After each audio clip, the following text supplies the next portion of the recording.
Un gusto saludarlos, mi nombre Johanan Díaz Vargas, les doy la más de las cordiales bienvenidas a este nuevo capítulo del podcast Insólita, que tenemos de invitado al escritor e investigador de fenómenos paranormales de España, Pedro Amorós. Esto es lo que usted escuchará hoy aquí en la Insólita Podcast. Existe un peligro real. Si tú estás haciendo una ouija y de repente te sale una persona, tu padre que ha fallecido, o tu madre, por ejemplo, o un hermano, y te dice que está a tu lado y que tienes que coger y matar a fulanito, te lo vas a cuestionar. E incluso, aunque no te diga que tienes que matar a fulanito, porque tú no sabes qué es lo que te puede estar, ni quién es quien te puede estar contactando. Ese es el verdadero peligro, la inestabilidad psicológica que puede llegar a producir en la persona. Pues tuvimos la oportunidad de grabar algo increíble, ¿no? Y digo esto porque se puede escuchar. Un brazo, en un momento dado en el silencio, 2 minutos de grabación, lanzando una granada tipo Lafitte y bueno, pues explotando, ¿no? Con la explosión esa. Claro, cuando oyes esto dices, bueno, ¿qué narices es esto que lo ha producido? Como las psicofonías que se llaman por absorción, que yo las tengo en estudio últimamente, utilizan parte del sonido ambiente para modularse y dejar grabada una voz. Cuando una persona que muere, parece que se han recibido mensajes, comunicados psicofónicos e incluso mediúmnicos, psíquicos, en los que, bueno, pues parece como si estuvieran ahí atrapados durante un tiempo, en esa zona oscura, zona de desmaterialización, y esto les retiene. Que existe lo que se llama una zona interfase, una zona paralela, y parece ser que en este tipo de dimensión, en esta fase, en esta interfase, este tipo de entidades, este tipo de energías, espíritus, de algún modo, pues puedan llegar a ir elaborando un ascenso dentro de lo que es su nivel evolutivo para poder pasar a otro tipo de dimensiones.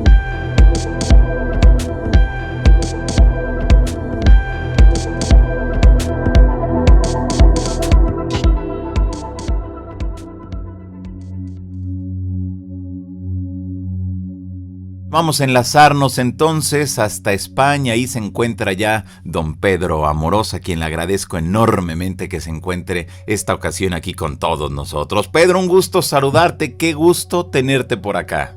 Pues un placer, amigo, un verdadero placer, qué bueno que estar aquí en tu programa y por supuesto contigo, que eres una persona muy conocida y además muy activa dentro del mundo de la investigación. Un gusto, amigo. No, pues muchas gracias, de verdad, Pedro. Y bueno, Pedro, ¿qué nos puedes decir para la gente de América? A ver, platícanos, ¿en qué punto de la historia de Pedro Amorós se involucra dentro de estos temas? Así brevemente, de favor. La verdad es que yo empecé con 12 años. Prácticamente pues a dedicarme dentro de lo que es una parte, un ambiente un poquito más crítico dentro de lo que es el mundo del misterio, sobre todo buscando lo que era la posibilidad de que existiese un mundo que no comprendemos. Yo desde muy pequeño me introduje en la investigación pensando en que, bueno, pues había muchas cosas que no tenían explicación y que algún día la iban a tener. Hoy en día sigo pensando lo mismo porque creo que el misterio al fin y al cabo avanza un poco en paralelo a lo que es la metodología científica de investigación y por supuesto esto nos adentra, nos ayuda a comprender ciertos fenómenos que durante la existencia del ser humano, desde el punto de vista antropológico incluso, pues se han ido demostrando de que han ocurrido, desde la farmacia antigua hasta determinado tipo de cosas que hoy en día no comprendemos y que a lo mejor algún día comprenderemos. Buscando todo eso, ya me introduje prácticamente de lleno, pues con unos 12 años empecé a experimentar, a los 15 años ya conocí a quien hoy es mi mujer, en aquel entonces, y que seguí investigando con ella, ¿no? Yo inicié mis investigaciones prácticamente con ella de una forma metódica, ¿no? Con fichas, con estudios dentro de lo que es el campo de la psicofonía y por supuesto la investigación en lugares encantados y demás. En torno a lo que es la parapsicología en general, ¿no? Y luego, pues posteriormente fui realizando mis estudios, estudié la carrera de informática, de la ingeniería informática, aquí en la Universidad de Alicante, en España, donde yo me encuentro. Y bueno, pues de alguna manera prácticamente empecé a darme cuenta de que el estudio de carreras desde un punto de vista científico, como la que yo estaba estudiando, pues a veces me contradecían un poco las opiniones que yo tenía al respecto dentro de lo que considero que es algo hartamente probado, que es el mundo del misterio para mí, ¿no? Pese a que para otros escépticos quizás no lo sea tanto, ¿no? Pero para mí sí que tiene una explicación. Y bueno, pues poco a poco comencé mis investigaciones en torno al tema de la psicofonía y la investigación de campo en concreto, y así es como llegamos hasta estos días, después de pues casi 30 y pico años o más. Claro, han sido libros, documentales, programas de radio, de televisión, toda una vida dedicada a la divulgación e investigación de todos estos grandes temas, Pedro. Sí, yo me he dedicado mucho, sobre todo desde la creación en el año 1995 de la Sociedad Española de Investigaciones Parapsicológicas, me he dedicado mucho sobre todo a divulgar dentro de los medios televisivos, desde bueno, pues el grupo Univisión, por ejemplo, en México, con la televisión azteca, con muchos medios de México que he tenido la oportunidad de estar, y a mucha honra porque siempre me han tratado muy bien. Fui representante del segundo Congreso Internacional de Transcomunicación Instrumental en la ciudad de Toluca, y bueno, pues he de decirte que bueno, para mí es sorprendente y se me ponen los pelos de punta solo con pensarlo, la naturaleza de la gente, la aceptación que tuvo en aquel entonces, pues lo que era el mundo de la transcomunicación instrumental, la psicofonía, que es lo que yo investigo, ¿no? Y claro que me he movido por muchísimas televisiones en mi país, otras internacionales, he estado en televisiones incluso pues en Alemania, en Japón, en muchísimas, en Finlandia, en muchísimas televisiones, ¿no? En todo el mundo. Sobre todo en Colombia también he estado mucho, y en muchos programas, ¿no? Casi todos relacionados evidentemente con el mundo que nos ocupa, que es el mundo del misterio. ¿Te da miedo investigar esto después de tanto tiempo? Digo, porque debe de haber algo que de verdad te sorprenda y a lo mejor sí te dé miedo, ¿no? Bueno, mira, hay un caso muy famoso, que es el caso de las caras de Belmez. Las caras de Belmez, que yo creo que se conoce internacionalmente, sí. Es un fenómeno que se produce en una casita muy chiquitita en Jaén. Yo llevo 23 años investigando allí. Y bueno, pues desde el año 1971, en aquel suelo de una cocina, una casa muy humilde, era un suelo de cemento, pues aparecen unas caras misteriosas, ¿no? Incluso que se mueven. Yo, que soy bastante escéptico, creo, por supuesto, pero me considero escéptico porque creo que hay que ser escéptico para poder investigar.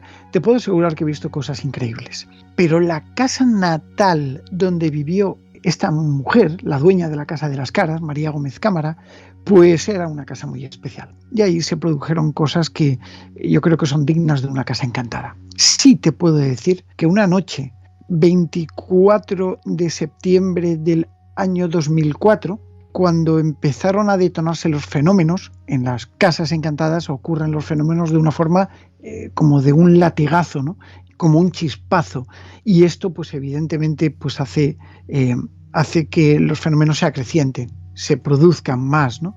El tema de las caras de Belmez es un tema que no podemos olvidar. En el canal mío, en Aventura del Misterio, ahí tenéis un reportaje que lo subí hace unos meses, precisamente donde se ven todo este tipo de cosas, de caras que ocurren y algunas hipótesis, ¿no? Pero en sí el fenómeno está cargado de fuerza. Y yo creo, Johanan, que tú me entiendes cuando yo te digo fuerza. Estamos hablando de energía.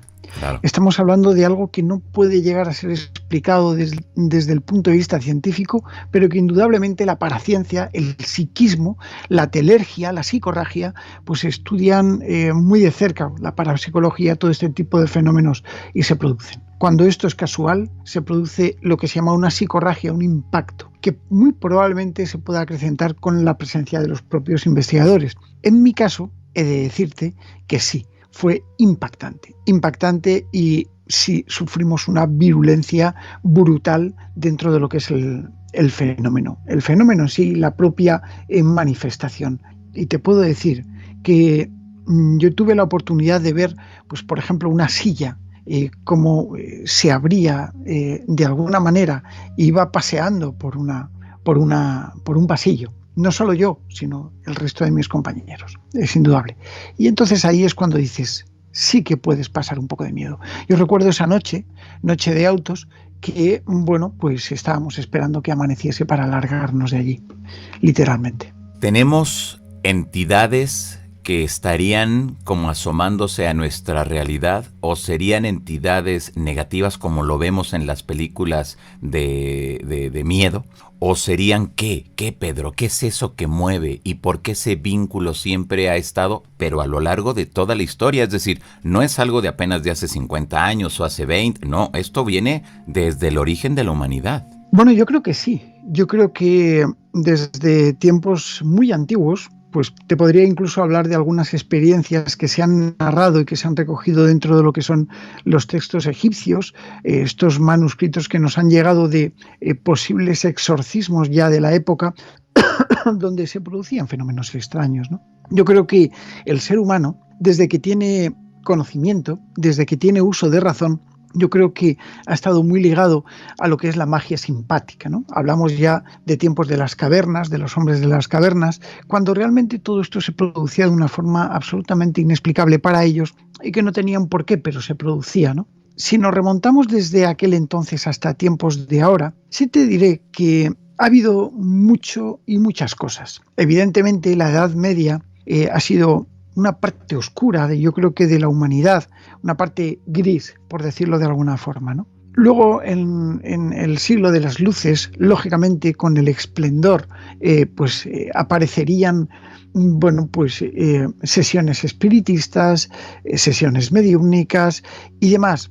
Y luego, pues con casos como, por ejemplo, el de Hydesbury, Nueva York, 1848, Hermanas Fox, pues tenemos el comienzo un poco de lo que es la comunicación trascendental, quizás con ese otro plano que también se ponía en entredicho, ¿no? Yo creo que todo este tipo de amalgama, incluso pues haciendo recorrido hasta nuestros días, nos deja clara una manifestación bilateral que es muy variada. Yo creo que para llegar a comprenderlo deberíamos de saber entender que sería lo mismo para nosotros, Johanan. Es decir, tú en la Tierra, ahora, pues a tu alrededor, en tu calle, en tu edificio, en tu casa, pues puedes llegar a encontrar a personas que tengan caracteres distintos. Y esto hace que, de algún modo, la psicología de la persona que tú tienes delante sea distinta a la tuya.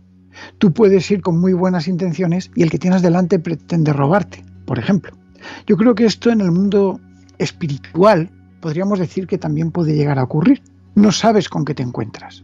Yo muchas veces he ido a investigar a casas supuestamente encantadas y he llegado a encontrar fenómenos increíbles, fenómenos que no tienen una explicación coherente, producidos por una virulencia y una fuerza increíble. A mí me han movido un coche de lado a lado hasta que me han destrozado los amortiguadores. He experimentado de todo e incluso pues ha habido otros momentos en los que incluso pues también me han acariciado el pelo. Y yo sé que realmente hay situaciones en las que hay una cordialidad por parte de estas entidades espirituales, ¿no?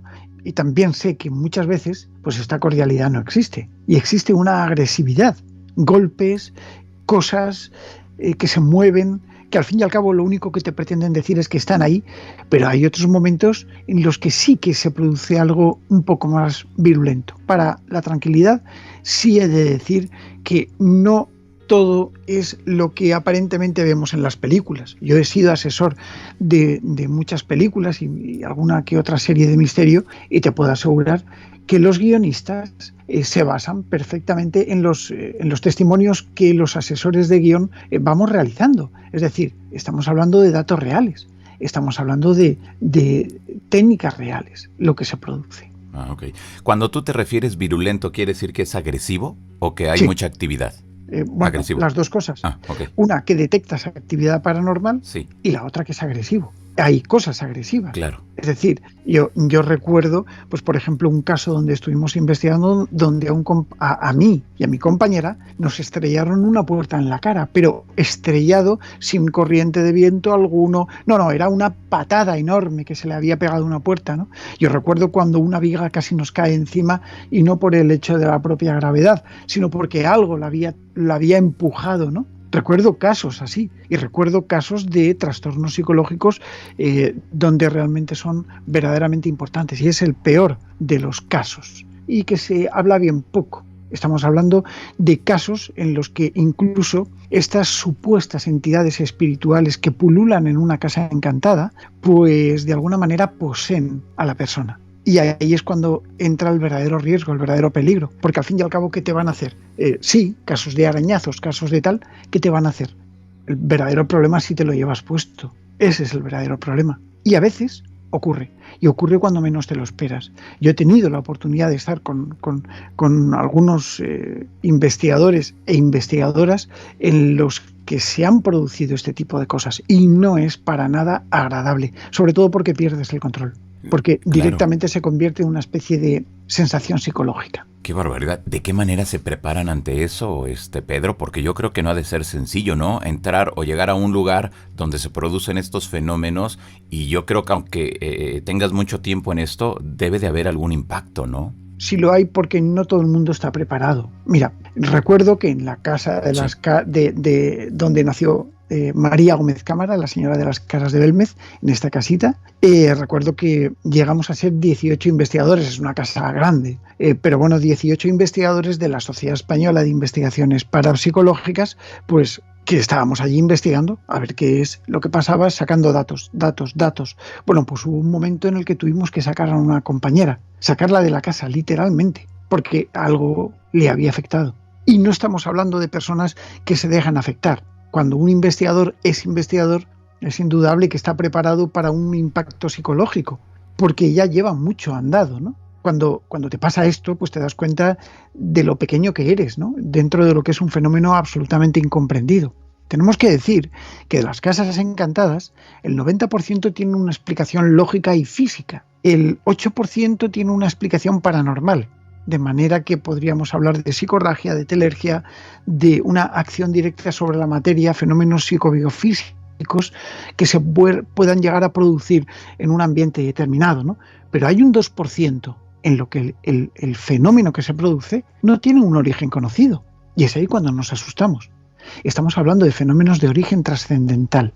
Muy posiblemente que algunos de ellos tengan su base en el más allá desde un punto de vista cariñoso, ético, bonito, que lo hay y mucho, pero que otro no sea tan sumamente agradable. Y es verdad que hay guiones de películas que nos sitúan esto un poco bastante de cerca para poder llegar a comprender el fenómeno, ¿no? Dentro de esto, Pedro, al momento que tú llegas a un lugar, llevas instrumentos electrónicos, llevas a personas que sean o que se aseguren ser mediums. ¿Cómo es una investigación? Así descríbenos, de favor, cómo es cuando ustedes llegan a un sitio, ya sea una casa, un hospital, sea a lo mejor una iglesia, sea un convento, que no sé si eso suceda también ahí en esos lugares, pero ante este tipo de energías, ¿qué sucede y qué tipo de instrumental utilizan? La investigación en un lugar en el que ocurran fenómenos paranormales es multidisciplinar. Yo normalmente, para grabar mis psicofonías, llevo mi grabadora. Quizá, pues, la cámara para grabar alguna aventura del misterio y poco más, ¿no? Pero en los equipos que utilizamos de trabajo, pues ya no, yo sí que los he llevado durante muchísimos años, ¿no? Pues llevamos interferómetros láser, por ejemplo, que nos ayudan a la seguridad de un perímetro, a que no se pueda de alguna forma contaminar por algo físico. Llevamos aparatos FLIRT, por ejemplo, detectores de calor, detectores de campos electromagnéticos, pero sobre todo formas de experimentar puramente con la transcomunicación instrumental, ¿no? Podríamos hablar de psicoimagen, podríamos hablar de psicofonía, podríamos hablar de transradio, voces directas, todo este tipo de metodología que se utiliza para trabajar, ¿no? Pero lo más importante que tiene que tener un investigador es su disposición o su experiencia, ¿no? Porque los fenómenos paranormales, como todo, hay que saber observarlos. La parapsicología no es ciencia. La ciencia se rige por el método científico y la parapsicología se rige por el método paracientífico, en el que yo pues trabajé para desarrollarlo también. Este método paracientífico es exactamente igual, bueno, parecido al método científico, pero pasan por determinados puntos donde los fenómenos no son del todo estudiables, porque los fenómenos paranormales responden a las famosas 3 Es: efímero, espontáneo y esporádico. Es decir, que ocurren en un momento dado, donde quiera que fuere y cuando pueden ocurrir, no cuando tú quieres que ocurran. Y tienes que estar preparado para ello. Evidentemente hay que estar con cámaras, hay que estar con aparatos que puedan registrar cualquier variación. Yo utilizo también polígrafos. Los polígrafos nos ayudan a ver las alteraciones en plantas, por ejemplo, que pueden llegar a sentir, en animales, en personas, que pueden llegar a experimentar una variación, ¿no? Esto es lo que es el aspecto puramente físico de la investigación. Y luego tendríamos el aspecto puramente psíquico de la investigación, el cual, bueno, pues se compromete, yo creo que de alguna manera, con lo que es el tema psíquico, ¿no? El tema de la percepción extrasensorial. Personas que tienen capacidades de clarividencia, clariaudiencia, personas que son sensibles a determinado tipo de longitudes energéticas, personas que tienen capacidades mediúmnicas y demás. Yo siempre he caminado por parte de la física, ¿no? Lo cual no quita para que muchas veces, en muchas de nuestras investigaciones, también nos acompañen personas que tienen facultades psíquicas para cotejar lo puramente psíquico y lo puramente físico. Esta combinación de elementos pues proporciona lógicamente una seguridad a la hora de extraer una conclusión sobre un lugar en el que posiblemente pudiera o no pues estar encantado de alguna manera. Pienso personalmente que lo físico, es decir, todo el aparataje, se tiene que apoyar con algo psíquico, siempre, porque no olvidemos que estamos en un mundo de hipótesis, estamos con un universo totalmente trascendental en ese otro lado, y por supuesto hay personas que detectan este tipo de cosas y yo creo en ello, vamos. ¿Qué produce estos fenómenos? Ya sea en una casa, en una persona, y no sé si esto también se produzca en los animales. ¿Se tiene referencia de eso? Muy buena pregunta. Mira, los fenómenos inciden directamente sobre las cosas, las personas y cualquier ser vivo que exista, incluso las plantas. De hecho, hay casas en las que se dice que están encantadas, perdón, en las que se observan cómo incluso las plantas mueren. Es como si algún tipo de energía negativa rondase un lugar, ¿no? Y sí hay personas que eliminan este tipo de energías. Y sí hay personas que, por decirlo de alguna manera, limpian esos lugares de energías. Pero esto es otro tema, ¿no? Pero sí es verdad que el impacto que se produce en las personas es sublime. La mente juega un papel muy importante. ¿Por qué? Pues porque estamos hablando de un factor puramente sugestivo. No significa que todo sea sugestión, pero que incide directamente sobre el grado sugestivo de percepción de la persona. Y si una persona tiene sus facultades psíquicas o psicológicas alteradas, es decir, crea lo que nosotros en parapsicología y en psicología llamamos un cuadro de estados alterados de la mente, es un tema muy concreto y es un tema muy delicado a tener en cuenta. Y esto, por supuesto, tenemos que tenerlo en cuenta porque en ese momento es cuando se producen algunos fenómenos que no tenemos un control sobre ellos. ¿Qué desean desde ese más allá de nosotros, Pedro? Comunicarse, no me cabe duda. Algunos comunicarse y otros referir algo. Yo creo que la pregunta que me haces, yo creo que nos la hemos planteado muchas veces, ¿no? ¿Existe el más allá? ¿Existe la vida después de la muerte? ¿Hay algo que esté ahí para comunicarse con nosotros en un momento? Yo pienso que sí. Mi trabajo es demostrarlo como investigador. Mi trabajo es estudiar por qué ocurren estos fenómenos, cómo ocurren, cuál es su génesis, por qué se originan, qué influye y qué quieren de nosotros. Y para mí, en conclusión con esta parte de qué quieren, sí podría decirte que lo que buscan es comunicarse, de alguna manera. Buscan ese momento en el que de alguna forma pues no han podido dejar un mensaje y ahí nos lo intentan dejar en forma de lo que podríamos considerar como fantasma o en forma de lo que podríamos considerar como espectro, que ambos fenómenos están estudiados por la parapsicología dentro de lo que podría llegar a ser la fantasmogenia, pero que el fantasma intenta transmitir un mensaje y el espectro realiza una y otra vez una especie de proceso recurrente que de algún modo pudo llegar a quedar impregnado en un lugar. Por ejemplo, tenemos un caso en España. En España hay un pueblo muy, muy interesante que se llama Belchite Viejo, donde hubo un bombardeo. Podéis verlo también, insisto, en Aventura del Misterio, la última experimentación que hicimos. Y aquí en este lugar, bueno, pues se han llegado a grabar, y yo he tenido la oportunidad de hacerlo, un avión haciendo un picado y soltando una bomba, ¿no? Explosiones, disparos y demás, ¿no? Y yo recuerdo, y esto insisto que se puede ver, que estábamos con 5 investigadores más en una casa donde fue sede del propio ejército republicano, uno de los 2 bandos que estaban enfrentándose. Concretamente la utilizaba el general Pozas, que era el alto mando del bando republicano, estaba en el frente prácticamente, y allí a las 5 de la mañana, cuando veníamos de investigar del pueblo, pues tuvimos la oportunidad de grabar algo increíble, ¿no? Y digo esto porque se puede escuchar. Un brazo, en un momento dado en el silencio, 2 minutos de grabación, lanzando una granada tipo Lafitte y bueno, pues explotando, ¿no? Con la explosión esa. Claro, cuando oyes esto dices, bueno, ¿qué narices es esto que lo ha producido? Ahí es cuando entroncamos dentro de lo que es la figura del estudio espectral, quizás, de lo que es el fenómeno paraacústico o los fenómenos de fantasmogénesis, claro. ¿Cómo se conservan o cuál es ese mecanismo? No sé si has logrado entender esa parte, Pedro, de que se conserven esos sonidos a lo largo del tiempo. ¿Se producen que a partir de ciertas condiciones climatológicas, de que haya un cierto número de personas? ¿A partir de qué, Pedro? Si nos centramos en lo que es el fenómeno psicofónico, yo ahora estoy en Aventuras, estoy haciendo un curso de psicofonías donde hablo precisamente sobre este tema, la psicofonía por absorción.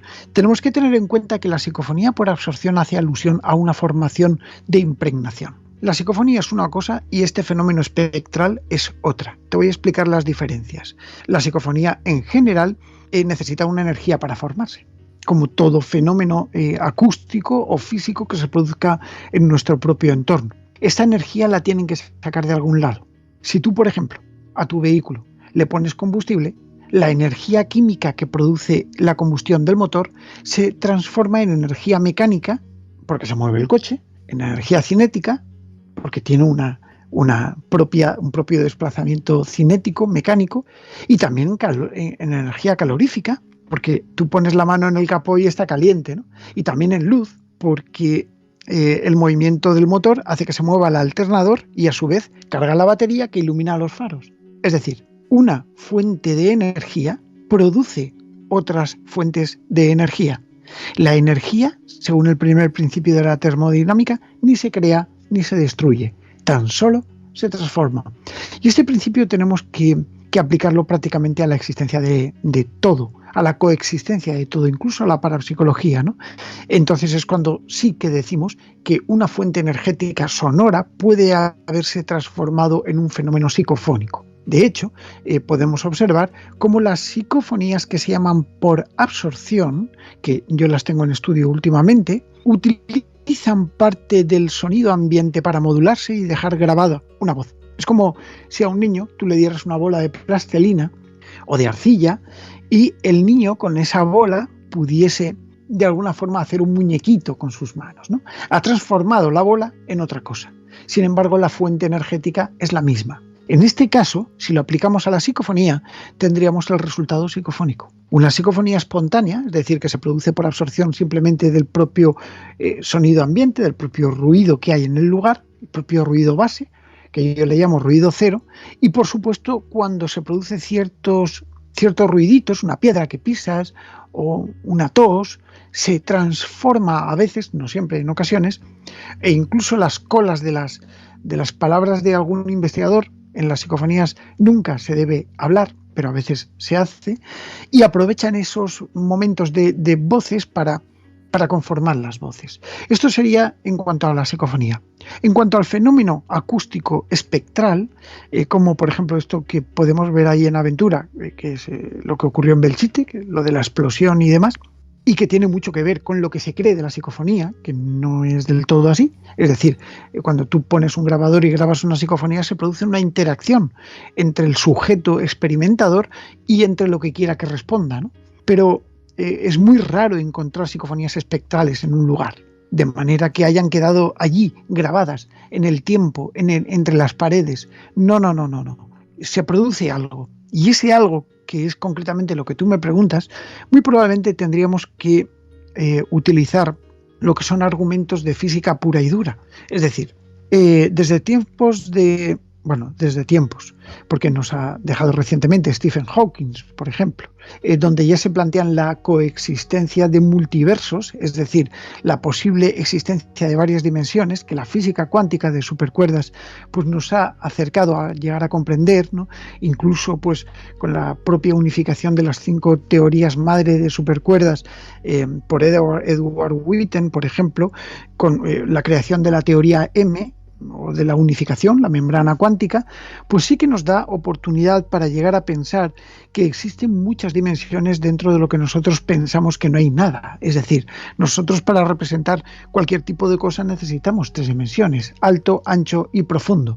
Pero sin embargo existen otro tipo de características que influyen directamente sobre el momento que estamos viviendo, que podemos no saberlos. Y es como si tú te llevases una linterna a la Edad Media. Si tú enciendes la linterna en la Edad Media van a pensar que eres un brujo, no van a pensar que es una linterna, porque no conocen lo que es la energía eléctrica, ¿no?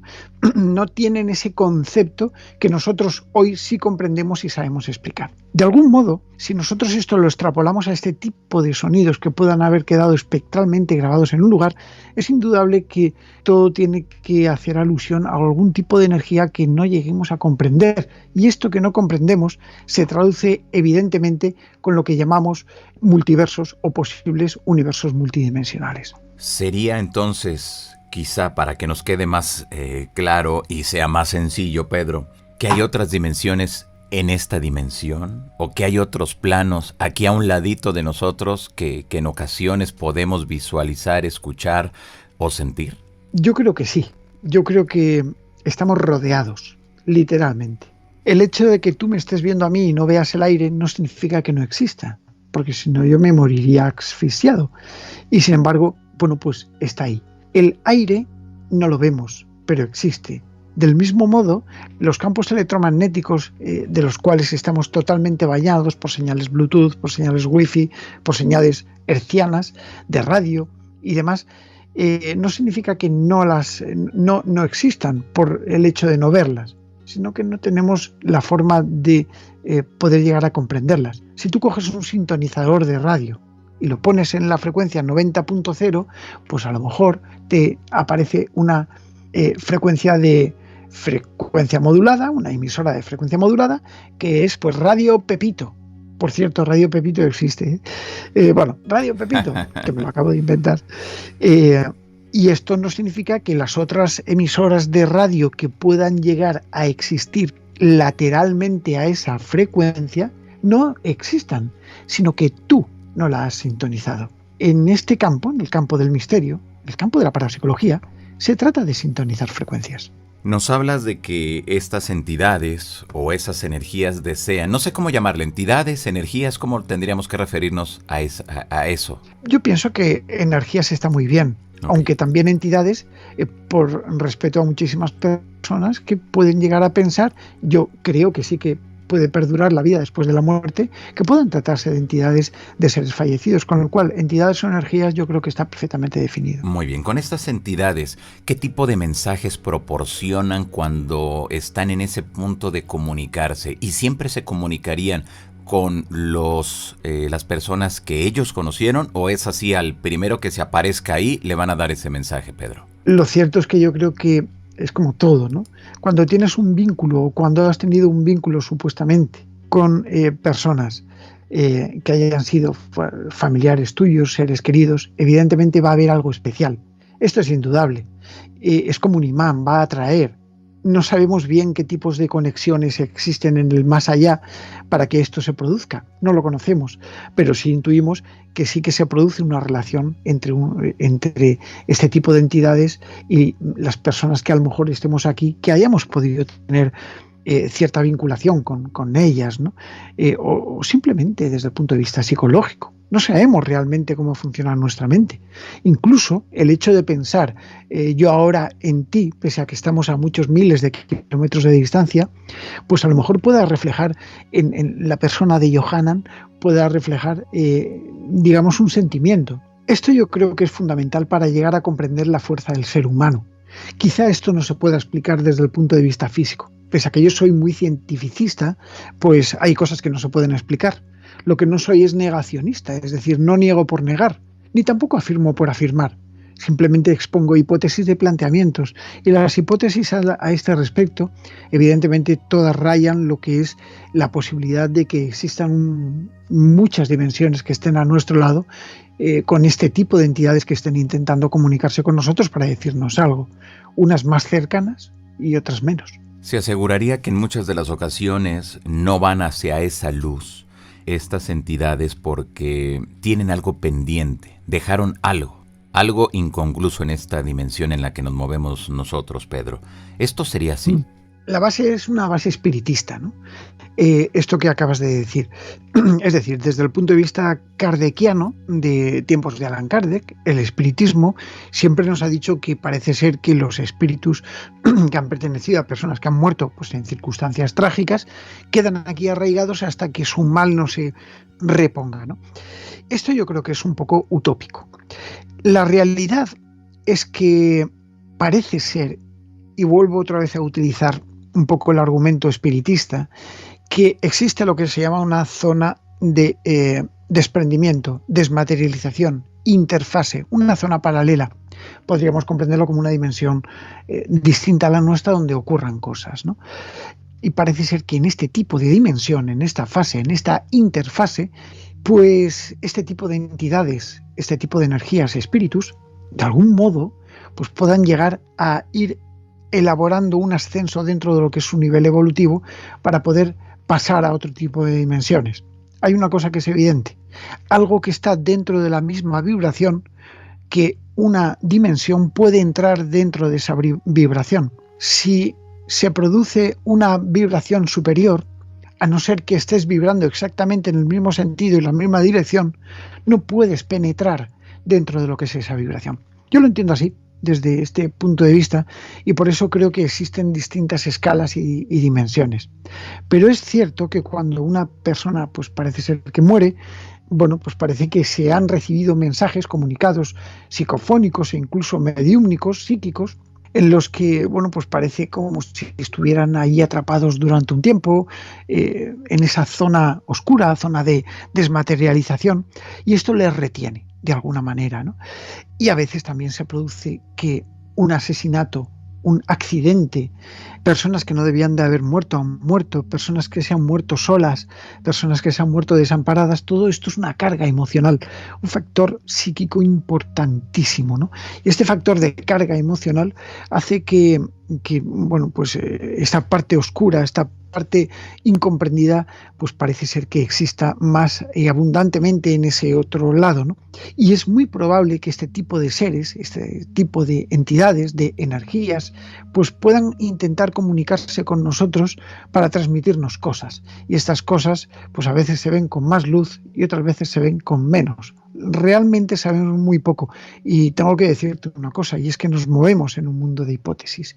Sencillamente yo trabajo pues para escribir mis libros, para prácticamente todo lo que nos envuelve dentro del campo de la investigación en lo paranormal, ¿no? Nos acerca un poco a comprender cuál es la esencia, la génesis de este tipo de entidades, ¿no? Y de su mundo, del cual sabemos muy poquito. En ese mismo sentido, Pedro, ¿cuánto tiempo puede llegar a durar una manifestación? Depende de muchos factores. Por ejemplo, el fenómeno de las caras de Belmez lleva desde el 23 de agosto del año 1971. Un fenómeno que se produce, se puede ver, es objetivo, es físico y palpable. Lo atacan mucho los detractores, lógicamente, porque es uno de los fenómenos más importantes en el mundo de lo que es puramente lo paranormal, ¿no? Por ello, bueno, pues para que veas que sí que ha durado, pues ahora dentro de poquito, ahora 50 años que está el fenómeno en activo, ¿no? Los fenómenos paranormales son espontáneos. Es decir, si tú entras a una casa y ves algo volando, es un impacto, es un flash, es una deflagración de energía incontrolada. En parapsicología se conoce como psicorragia. Y esto afecta sobre la materia y sobre las situaciones. Afecta de manera directa. Esto es muy corto. El espacio de tiempo es ínfimo. Pero hay casos en los que el encantamiento, podríamos decirlo así, pues dura más tiempo. ¿Y de qué depende? No lo sabemos bien. Puede depender incluso de la fuerza de ese lugar, puede depender incluso de las condiciones meteorológicas que puedan afectar en un momento dado a ese lugar de investigación que estamos elaborando, pues por ejemplo los campos electromagnéticos producidos por las tormentas, los campos ionizantes, todo esto pues acrecienta mucho el fenómeno y lo hace perdurar un poquito más en el tiempo, ¿no? Con lo cual son muchos los factores que se producen dentro de lo que es un fenómeno paranormal. Pero si bien es cierto, el fenómeno en sí, el fenómeno puramente dicho, paranormal en sí, es un fenómeno muy espontáneo, es un fenómeno de deflagración, es como un disparo de energía. Y es ahí cuando realmente se produce lo que son las manifestaciones fuertes, virulentas, desde el punto de vista de lo paranormal.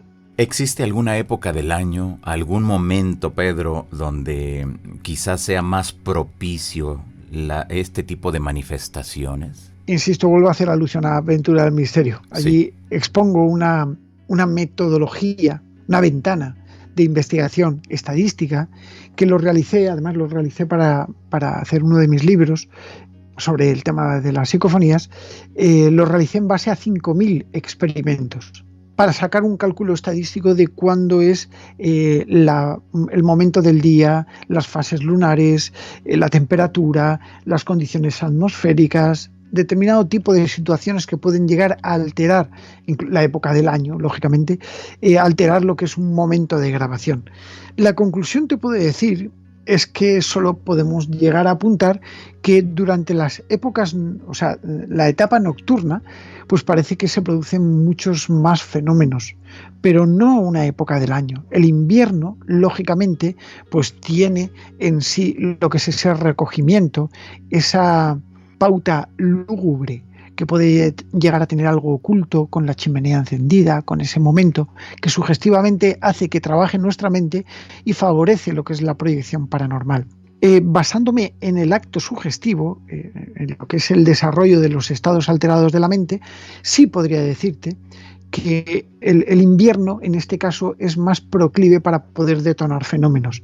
Pero en sí, desde el punto de vista de la fenomenología, el fenómeno se produce exactamente igual en todo momento. Cualquier momento es bueno para que se produzca un fenómeno. Me da la sensación, Pedro, y no sé si eso lo tengas también tú, que en muchas de las ocasiones este tipo de manifestaciones son inteligentes, que tienen una conciencia, que saben perfectamente con quién ir, qué decir y cómo actuar. ¿Esto es así? Yo pienso que sí. De hecho, hay fenómenos que se producen por parte de la mente, es decir, si yo tengo pues un objeto, ¿no? Por ejemplo, esta cosita es una funda de una batería. Vale, pues si yo lo miro y si yo lo estoy sosteniendo, pues al final puedo llegar a hacer un efecto psicoquinético y moverse. Esto es un movimiento mecánico. No obedece absolutamente a ningún tipo de acción ni reacción producida por una entidad posiblemente del más allá, ¿no? Sin embargo, cuando captamos un fenómeno paranormal de tipo trascendental, del más allá, que no esté vinculado a lo que es un estado sugestivo, a lo que es un estado alterado de conciencia, es decir, al factor psíquico de la persona, y aquí incluyo la mediunidad, es decir, que se detona sin la presencia de una persona, una casa encantada de verdad, pues aquí sí que tiene una especie de autonomía. Y es ahí cuando realmente se produce el fenómeno por el impacto, por esa deflagración telérgica de energía y que no necesita la condición del ser humano. Y es ahí cuando se produce, claro que sí. La tabla Ouija, Pedro, algunos rituales, ¿son medios realmente para que nosotros los humanos entremos en contacto con ese más allá, con esas otras realidades? La Ouija es un factor a tener en cuenta. Y lo digo así porque este mal llamado juego de la Ouija pues ha llevado a trastornos psicológicos a muchas personas. Es por ello por lo que yo pido que cualquier persona que realice cualquier tipo de experimentación dentro de lo que es el ámbito de lo paranormal, como no conocemos, e incluyo el término de la Ouija, pues que lo haga con mucho cuidado, que lo haga conociendo bien qué es lo que hay ahí, conociendo bien el medio donde se está produciendo lo que es esa experimentación y, por supuesto, y lo más importante, si tiene que realizarla, yo lo desaconsejo directamente, pero si tiene que realizarla, pues debería de ser un grupo homogéneo y con alguien con mucha experiencia. Homogéneo. La Ouija funciona por un canal, es decir, un canal de contacto. Alguien que está realizando la Ouija sirve de canal. Y es a través de lo que supuestamente este tipo de energías o entidades pues interactúan. Insisto que con un factor de contaminación muy alto. El medium, el psíquico y la persona que realiza Ouija tiene un factor de contaminación psíquico muy alto, muy elevado. Estamos hablando de un 60% de producto propio. Y luego existe otro porcentaje que supuestamente viene de algo de ese otro lado, ¿no?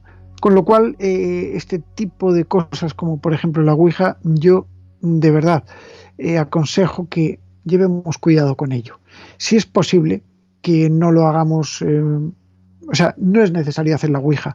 La psicofonía es una práctica que de alguna manera pues te cuadra un poco lo que es ese fenómeno directamente relacionado con algo físico, algo técnico. Algo que se llama transcomunicación instrumental. La Ouija es transcomunicación, no instrumental. No obedece a nada, obedece a un psiquismo. Posiblemente la psicofonía también. Posiblemente la psicofonía pues también de alguna forma incida directamente en lo que es un psiquismo del sujeto experimental, del experimentador, ¿no? Influya directamente. Porque yo creo que el ser humano está relacionado directamente con el fenómeno que se produce.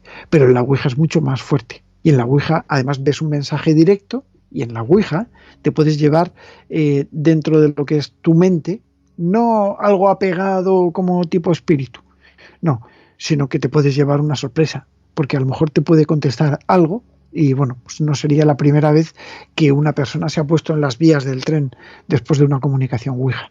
Y por eso hay que llevar cuidado con este tipo de cosas, indudablemente. Por lo regular, este tipo de mensajes en cuanto a la tabla Ouija, Pedro, siempre es de desencarnados, porque dentro de la casuística del contactismo, del contacto con extraterrestres, vemos que hay personas que han iniciado sus experiencias de contacto precisamente con la tabla Ouija y que no serían seres desencarnados, sino serían presuntos extraterrestres.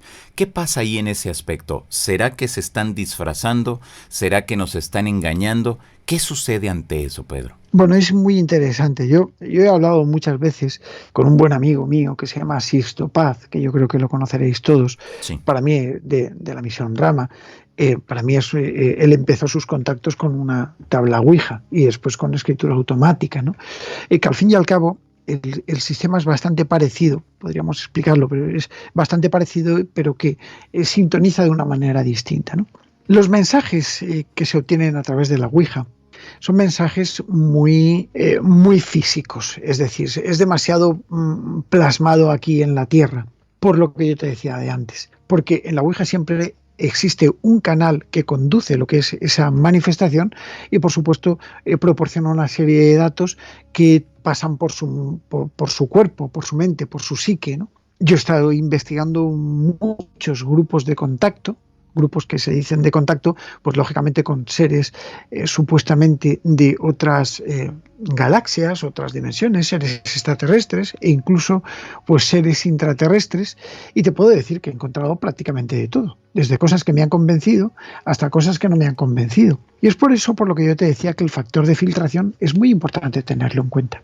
Por eso los mensajes yo creo que se forman en función de lo que uno quiere llegar a recibir.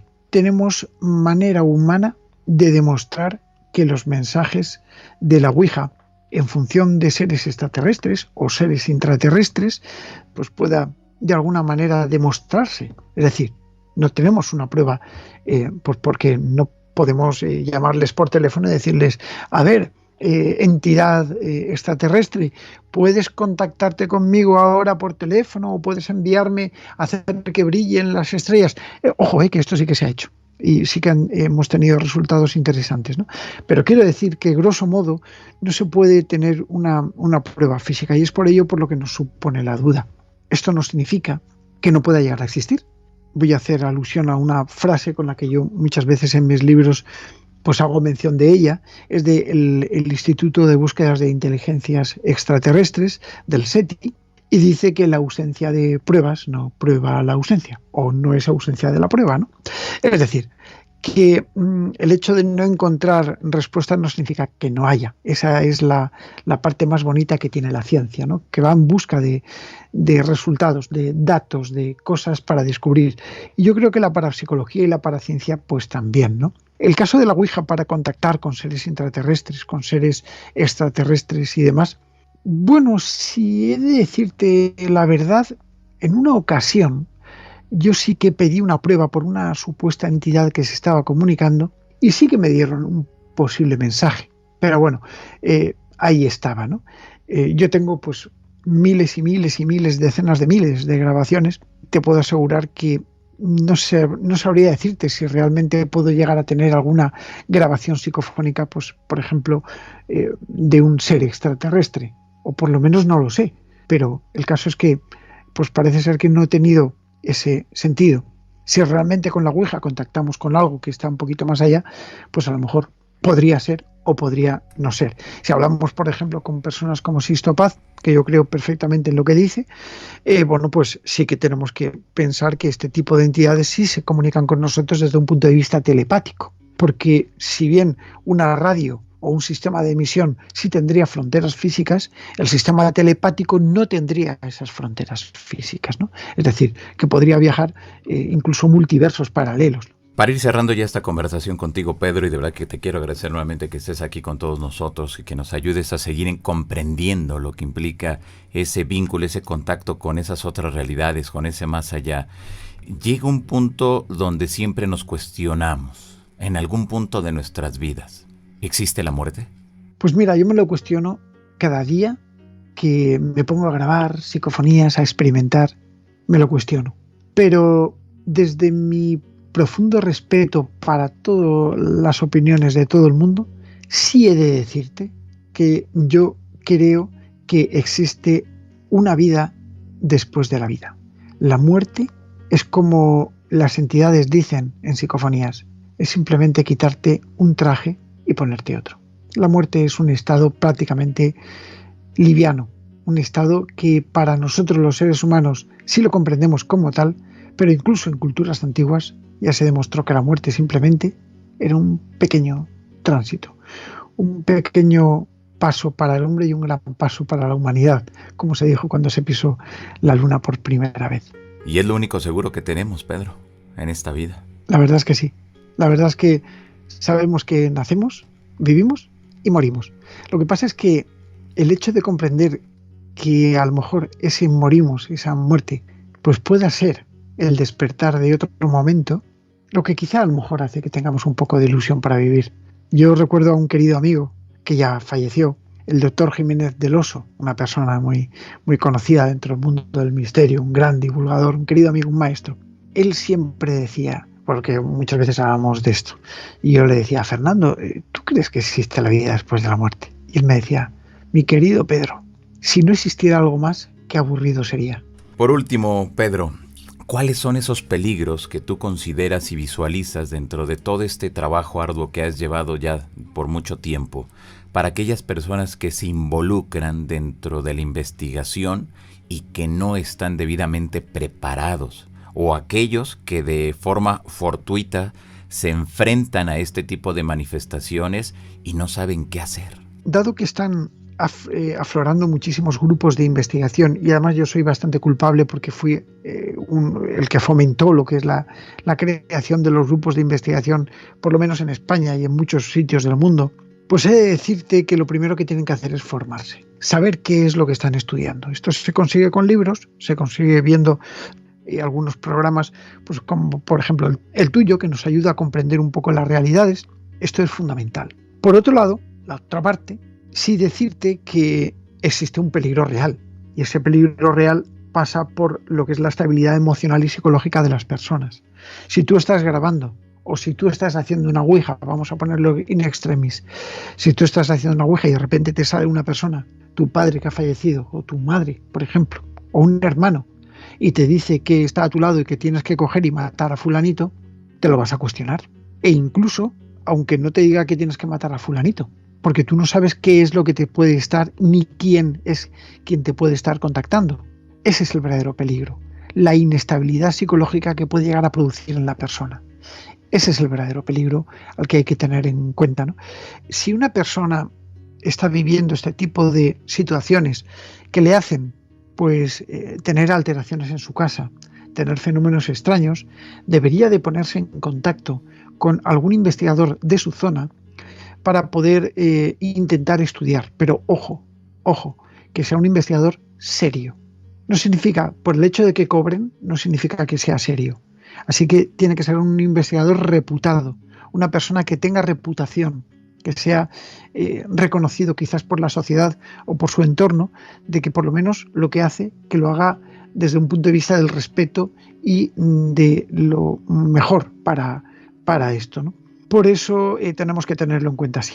Así que estos son para mí los verdaderos peligros, los peligros que envuelven un poco a lo paranormal. Pues Pedro, la gente que te escucha, ¿dónde puede entrar en comunicación contigo? ¿Dónde le puede dar seguimiento a todo este trabajo? Bueno, pues en mis redes sociales, quizás por Instagram, por Facebook, por Twitter y por supuesto pues en el canal de YouTube que yo te mencionaba antes, ¿no? Aventura del Misterio, que es un canal, bueno, pues donde yo además estoy haciendo un curso de formación de psicofonías, de experimentación. Llevamos ya 6 capítulos interesantes, ¿no? Donde se hacen investigaciones, aventuras. La aventura del misterio es una especie de investigación abierta donde se explora y donde pues descubrimos cosas emocionantes dentro de lo que es el mundo del misterio, ¿no? Pero siempre llevado desde un punto de vista del respeto y de lo que es el estudio, ¿no? Esta es un poco la filosofía que tenemos. Así que esas son mis vías de contacto. Perfecto, pues ahí está. Pues muy bien, pues Pedro Amorós, muchas gracias por haber estado aquí con nosotros en esta ocasión y bueno, pues hasta un nuevo encuentro. Gracias a ti, Hanan, es un placer de corazón.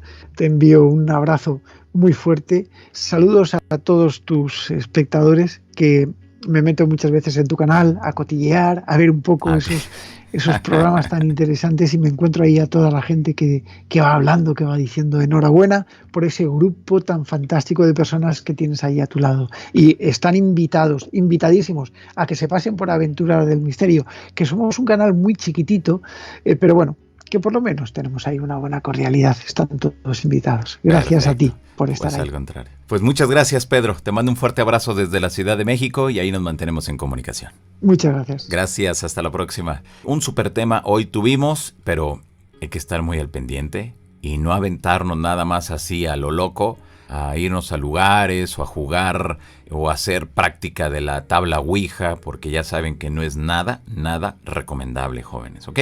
Bueno, les mando un fuerte abrazo. Muchas gracias. Les recuerdo que a mí me nombran porque a mí me nombran Johanan Díaz Vargas. Y al igual que todos ustedes, sí, efectivamente, yo vivo una insólita experiencia. Muchas gracias. Nos vemos. Bye, bye.